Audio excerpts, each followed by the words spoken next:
Marocains et Français en conclave à Rabat pour débattre des régimes matrimoniaux des couples et la liquidation des successions internationales.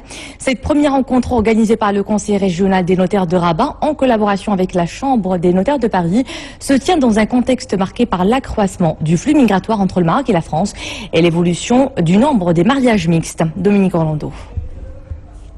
Main dans la main avec les notaires pour que la... Entre le Conseil régional des notaires de Rabat qui organise cette première conférence et la Chambre des notaires de Paris, il s'est agi ce matin de renouer tout d'abord le contact et de poursuivre une collaboration qui n'est pas nouvelle et qui n'a cessé de progresser.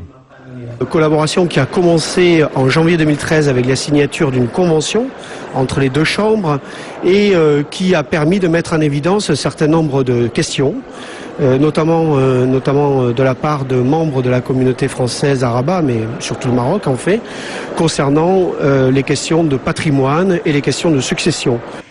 Au vu de l'évolution conséquente du nombre de ressortissants français vivant au Maroc, près de 50 000 en 2015, et au vu de l'accroissement significatif de l'effectif des ressortissants marocains vivant en France, plus d'1 300 000, la mobilité des couples et la mixité conjugale soulèvent en pratique la question de la loi à laquelle sera soumis le régime matrimonial des époux. Nous, notaires, nous sommes appelés justement à beaucoup nous investir au service donc des usagers du droit, nos clients, qu'il s'agisse de Marocains que nous accueillons en France, de Français qui sont accueillis au Maroc, avec toutes les questions qui tournent autour des personnes, leur vie, leur mariage, leur régime matrimonial, et puis c'est la vie, la question des disparitions, des successions qu'il faut savoir justement présenter, organiser et traiter au mieux quand elles surviennent.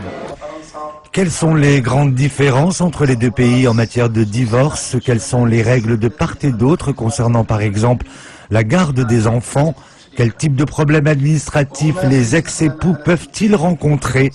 A priori inextricables, les réponses des experts ce vendredi auront été au-delà du limpide.